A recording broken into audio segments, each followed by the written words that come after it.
Olá pessoal, bem-vindos à disciplina Física Moderna 2. Nesse vídeo nós vamos falar sobre forças centrais e momento angular. Bom, a formulação da mecânica quântica em coordenadas cartesianas, como a gente já viu, é a maneira natural da gente generalizar de uma para mais dimensões, né? De uma para três dimensões. Porém, muitas vezes, esse não é a generalização mais adequada ou análise mais adequada que a gente pode fazer para uma determinada aplicação. Por exemplo, nesse caso aqui que a gente está vendo, o caso de um elétron girando ao redor de um núcleo. Então, nesse caso, um elétron atômico, ele é atraído para o núcleo do átomo pela força elétrica, né? Que no caso aqui é a força dada pela lei de Coulomb entre cargas opostas. Isto aqui é um exemplo de uma força central, ou seja, uma força que é direcionada para um ponto fixo. Então, nesse caso aqui do elétron, a força que atua sobre ele aponta na direção do núcleo. O núcleo, então, é o centro de força e as coordenadas escolhidas, que devem ser escolhidas aqui para melhor trabalhar esse problema, são as coordenadas esféricas, r, θ e φ, que são centradas no núcleo. Né? Então, são essas coordenadas aqui, r, θ e φ. A gente pode escrever essas coordenadas também, na verdade, nós podemos escrever as coordenadas cartesianas, né, em função dessas coordenadas esféricas, como a gente pode ver aqui. Ó. Então, x, por exemplo, é r seno θ cosseno φ, y é r seno θ seno φ e z é r cosseno de θ. Então, nós vamos agora utilizar essas coordenadas esféricas para trabalhar o nosso problema das forças centrais e fazer uma análise do momento angular. Se a força central ela é conservativa, a soma das energias potencial e cinética do elétron ela vai ser constante. E essa energia, né, que é a energia E, a soma da energia potencial com a cinética, a energia total, ela possivelmente ela será quantizada. Então, nesse caso aqui, a função de onda em três dimensões que a gente vai utilizar será uma função de onda que depende do vetor posição r, que nos será dado em coordenadas esféricas, e do tempo t. Nós podemos escrever isso aqui em duas funções separadas, né? Uma com a dependência de r e outra com a dependência de t, que é nessa função aqui, e elevado a menos i ômega t, que aparece a energia. Então, a frequência angular ômega ela é igual a energia E dividida por H cortado. E para forças centrais, né, já que a força central ela não exerce torque ao longo do seu centro de força, o momento angular ele também vai ser constante. Então, não só a energia é constante, como o momento angular também é constante. E isso poderia significar que seria possível, então, escrever funções de onda que tornassem as componentes do momento angular valores precisos. No entanto, isso não é possível de ser feito porque isso violaria o princípio da incerteza. Então, ó, de fato, se a direção de L, né, do vetor momento angular L, ela fosse conhecida com precisão, ou seja, se a gente soubesse aqui para onde aponta com precisão absoluta esse vetor, esse momento angular, isso significaria que a partícula ela estaria confinada ao plano orbital. Ou seja, se a gente sabe qual a direção do momento angular, e essa direção não muda no decorrer do tempo, então a gente pode dizer com precisão qual o plano orbital em que essa partícula ela se movimenta, né? Que no caso esse plano seria perpendicular ao vetor L.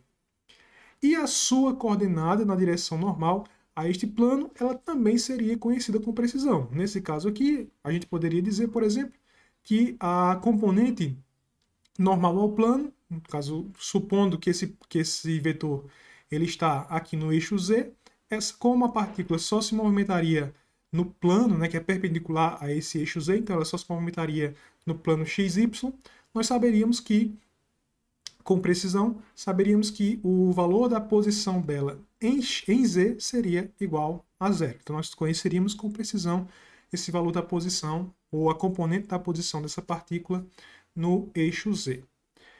Nesse caso, entretanto, além de conhecer a posição, a gente também saberia que essa partícula não teria como ter um momento fora do plano orbital, um momento linear fora desse plano orbital. Então, o seu momento linear que fosse perpendicular a este plano também seria conhecido e também seria igual a zero.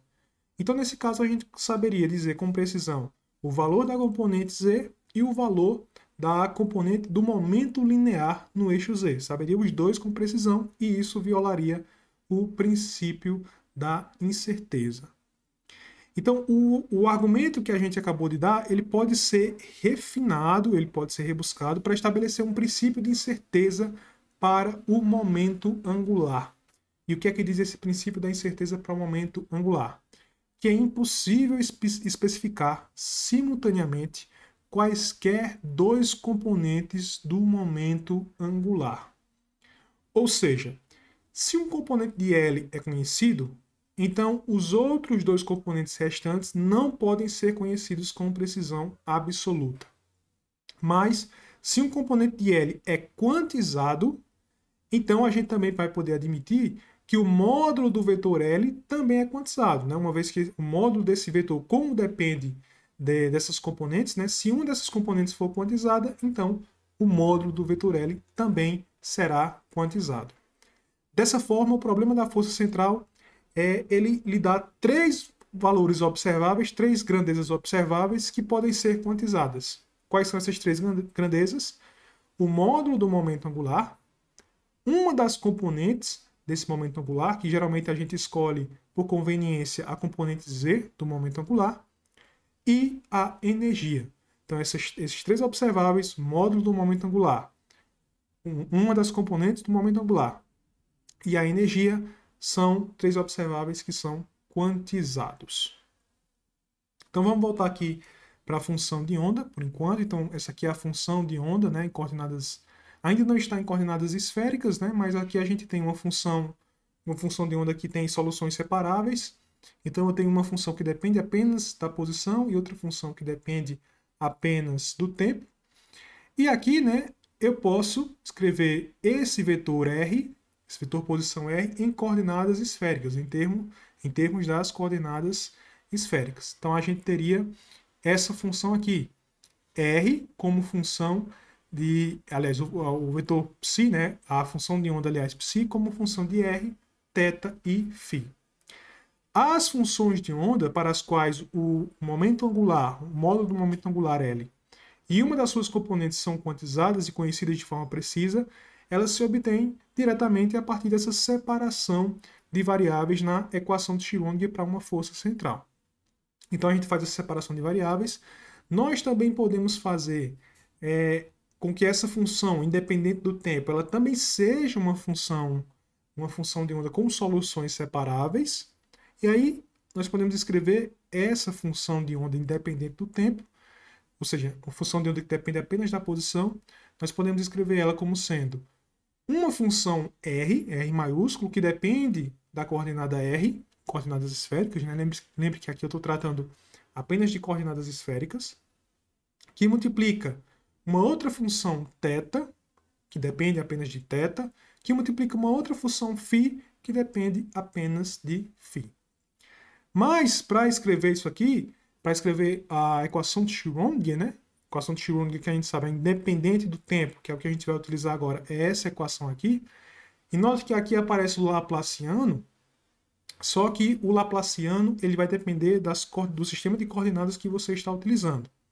Então, nesse caso aqui, como nós estamos utilizando coordenadas esféricas, o Laplaciano ele vai ser escrito dessa forma. Então, dessa forma aqui, isso aqui é o Laplaciano para coordenadas esféricas. Então, nós podemos aqui substituir esse Laplaciano na equação de Schrödinger, independente do tempo, e nós vamos obter esse resultado aqui. Então, aqui está o Laplaciano, né, da função psi. Só peguei esse Laplaciano e substituí aqui, no lugar do operador nabla ao quadrado, né, o operador nabla ao quadrado é o Laplaciano. E uma vez que a gente tem esse resultado, e a gente sabe que esse psi, essa função psi, ela pode ser escrita dessa forma aqui, como a multiplicação desses três, o produto, né, dessas outras três funções que dependem de variáveis diferentes. Então, se a gente dividir cada termo dessa equação, dividir por R vezes θ vezes φ. E no caso aqui, no caso R maiúsculo, θ maiúsculo e φ maiúsculo, né, que são essas funções justamente. Então a gente chega nesse resultado aqui. Ó. Então, por enquanto, nós temos essa função. Então veja que isso tudo aqui é igual à energia da partícula. Né? Então aqui eu tenho alguns termos que dependem de R, outros termos que dependem de θ e outros termos que dependem de φ. Note também aqui, observe, né, que as derivadas normais, elas agora substituíram as derivadas parciais. Então aqui eu só tenho derivada normal, né? Aqui antes eu tinha derivada parcial, agora eu só tenho derivada normal. E essa função U, que agora não depende mais do vetor R, tá? Essa função nós podemos escrever apenas com uma dependência da componente R. Então, para coordenadas esféricas, né, para potenciais, aliás, de forças centrais em coordenadas esféricas, nós podemos escrever U apenas com uma dependência de R. Então, aqui ele não depende de θ, não depende de φ. Então, por enquanto, nós temos esse resultado aqui. Eu vou multiplicar agora cada termo dessa equação, multiplicar por 2mr ao quadrado vezes seno ao quadrado de θ dividido por h cortado ao quadrado. E uma vez que você faz isso, você obtém esse resultado, tá? Não vou fazer isso passo a passo, senão a gente vai demorar muito. Então, para a gente não se estender, eu vou deixar aqui, você depois pode pausar o vídeo e verificar isso por si só, tá? Então, nós chegamos nesse resultado aqui. Aqui eu ainda posso pegar esse valor aqui que aparece seno ao quadrado, vou trazer ele para o lado esquerdo e pegar esse valor que não tem seno ao quadrado, né, e jogar ele para o outro lado. De forma que a gente vai ter isso aqui, ó. Então os valores que estão do lado esquerdo, eles apresentam o seno ao quadrado, né? Então eu posso isolar esse seno ao quadrado na equação, essa equação, portanto, fica assim. Do lado direito, eu fico apenas com 1 sobre a função φ vezes a derivada segunda dessa função em função de φ. Tá?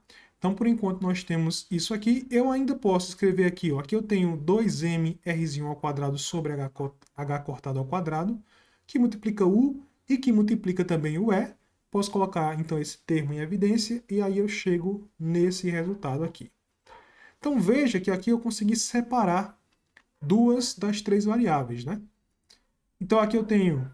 Veja que o lado esquerdo, ó, o lado esquerdo, ele só vai ter dependência, vamos passar para cá, ele só vai ter dependência de R e de θ. Veja que aqui no lado esquerdo, as únicas variáveis que existem são a variável R, Rzinho, né, no caso R minúsculo, e a variável θ. E a função R, né, que depende de Rzinho, a função θ, que depende de θ. No caso, a função θ maiúsculo, que depende de θ minúsculo. Então, como essas variáveis elas são independentes, a igualdade dos dois lados, veja que aqui eu também tenho, aqui eu só tenho φ, ó, só tenho uma dependência de φ, né?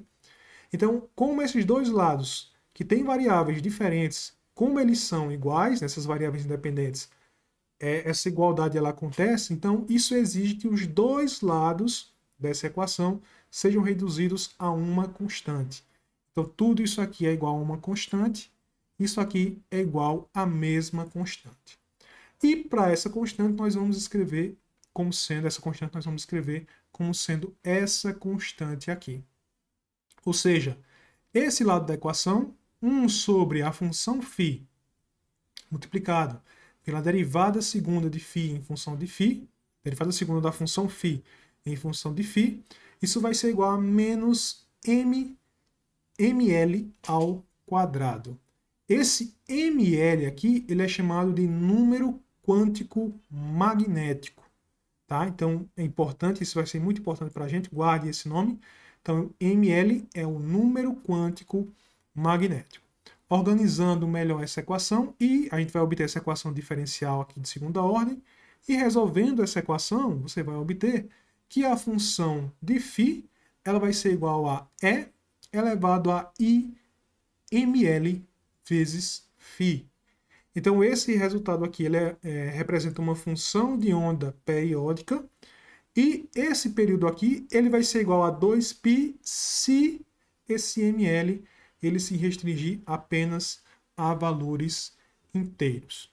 Tá? Então, analisando esse segundo lado aqui dessa equação, nós concluímos que a função de φ deve ser algo como isso aqui, E elevado a I ml vezes φ. Já o outro lado, o lado esquerdo, ele vai gerar essa outra equação, né? Então, essa função todinha, que depende apenas de Rzinho e de θ, isso vai ser igual a menos ml ao quadrado. Aqui eu vou tentar separar mais uma vez essas equações, né?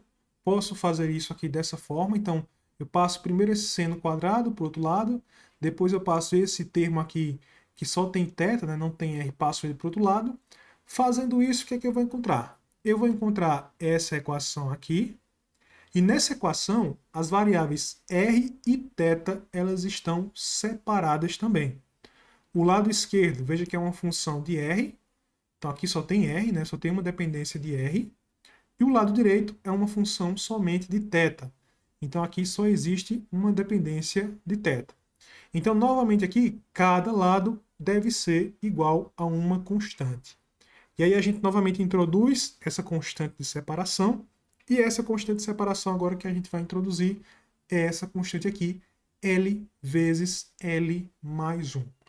Então, por exemplo, o lado direito, que é esse que depende de θ, ele vai ser igual a L vezes L mais 1, o lado esquerdo também vai ser igual à mesma constante. Vamos começar analisando o lado direito, né?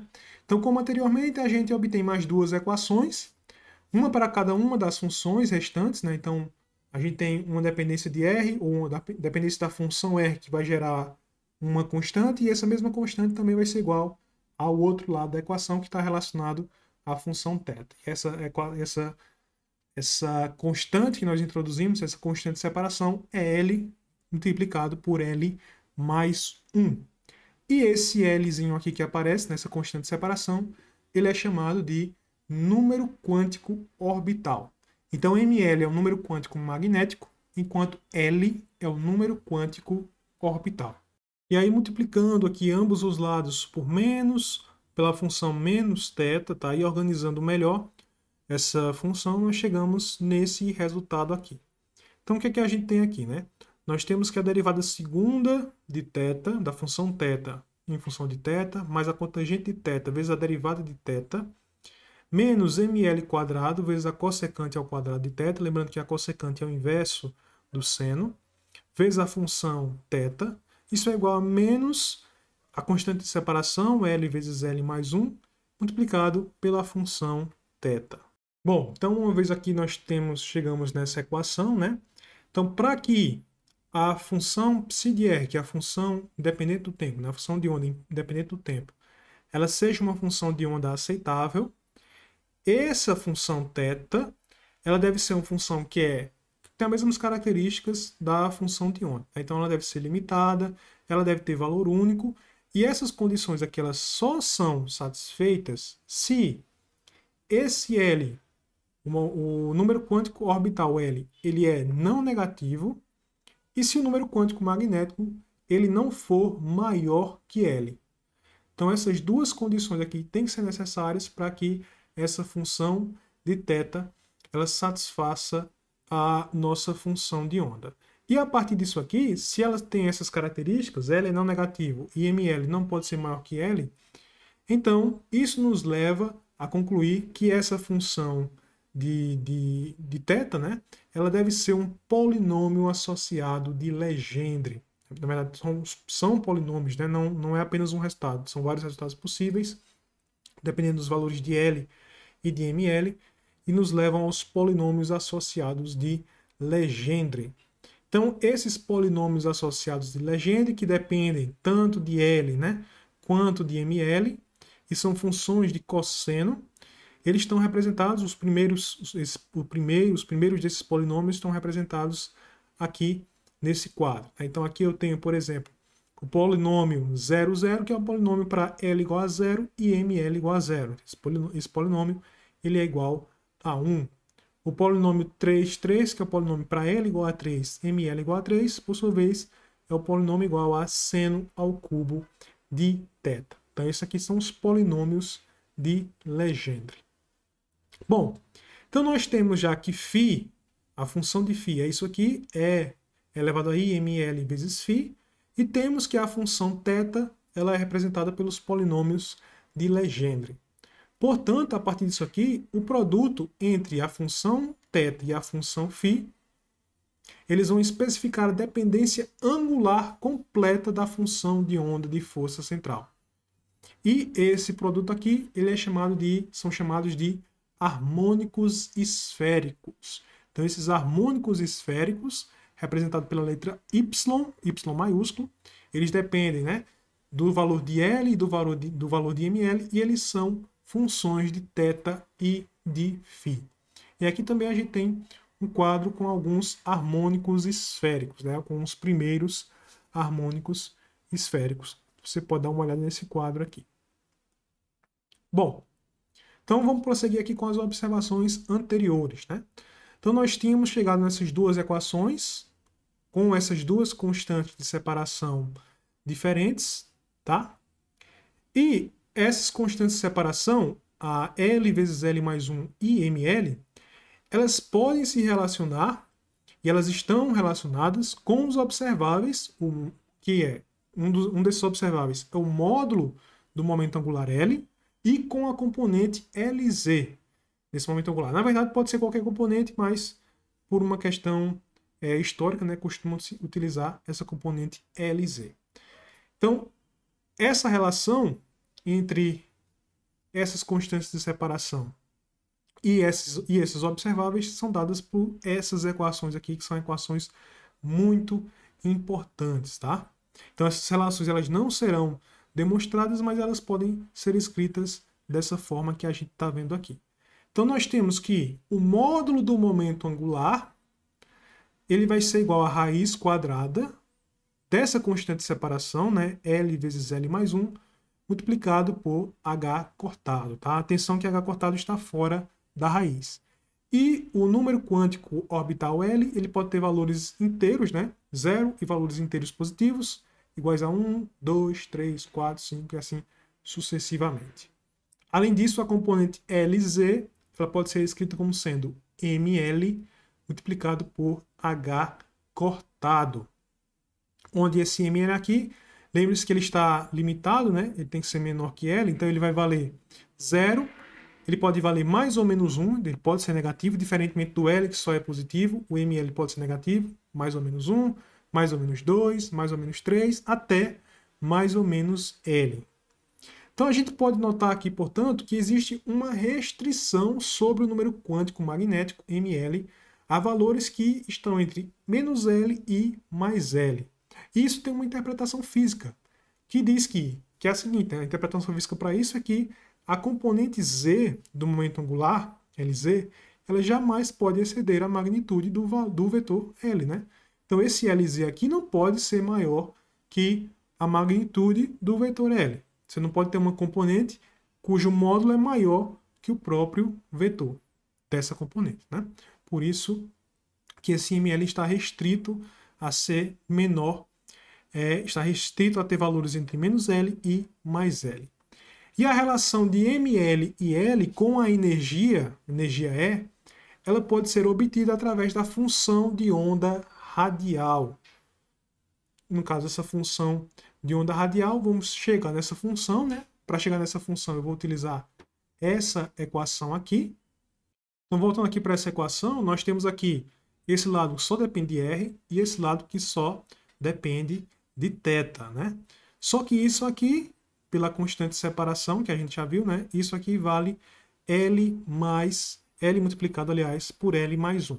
Então, esse termo aqui, radial, né, que só depende de R, ele é igual a L multiplicado, aliás, por L mais 1. Se a gente multiplicar agora ambos os lados dessa equação por menos H cortado ao quadrado vezes a função R dividido por 2mzinho R quadrado, a gente vai obter essa expressão aqui. Nós podemos organizar essa expressão e escrever ela dessa forma. Então nós vamos ter menos H cortado ao quadrado sobre 2m, que multiplica a derivada segunda de R em função de Rzinho, né? Mais 2 dividido por Rzinho vezes dr, drzinho, derivada de R em função de Rzinho, mais a constante de separação L vezes L mais 1, multiplicado por H cortado ao quadrado, sobre 2mzinho R quadrado, Rzinho quadrado, que multiplica a função R, mais U, a energia potencial, vezes a função R.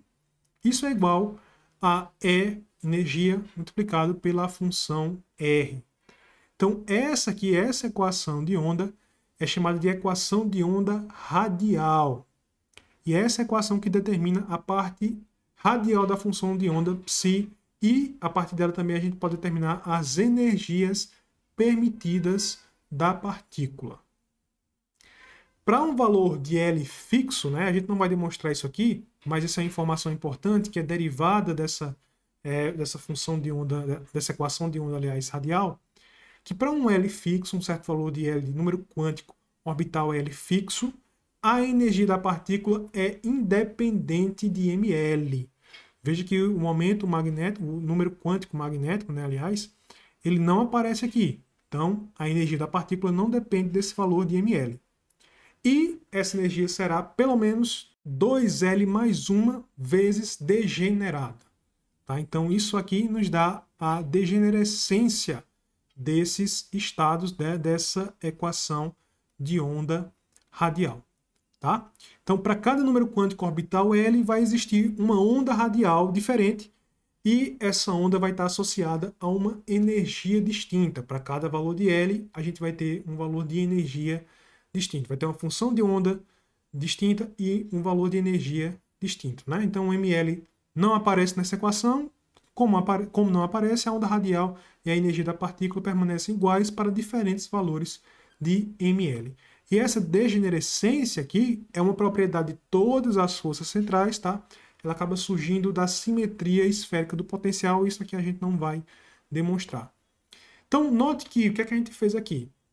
Através da parte angular da função de onda, né, nós chegamos nessas constantes de separação. Nessa constante aqui, L vezes L mais 1, e na constante ml.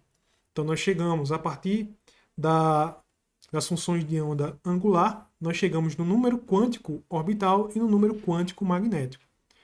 E a equação de Schrödinger ela foi reduzida agora apenas a essa equação de onda radial. Tá? Só que essa equação de onda radial, embora ela represente um enorme progresso, né, porque nós pegamos aquelas dependências lá, que era a dependência de R, dependência de θ, dependência de φ, e aqui a gente tem apenas agora uma dependência de R, embora isso seja um progresso, mesmo assim ainda é muito difícil resolver essa equação para um potencial específico, né? Um potencial U de R específico, ainda é muito difícil. Muitas vezes a gente vai precisar de métodos matemáticos aí muito complexos. Mas mesmo assim já é um avanço escrever essa função de onda radial. Nas próximas semanas a gente vai abordar essa tarefa, né, de resolver essa equação de onda radial para o caso importante do elétron no átomo de hidrogênio. Por enquanto é só, pessoal. Até a próxima.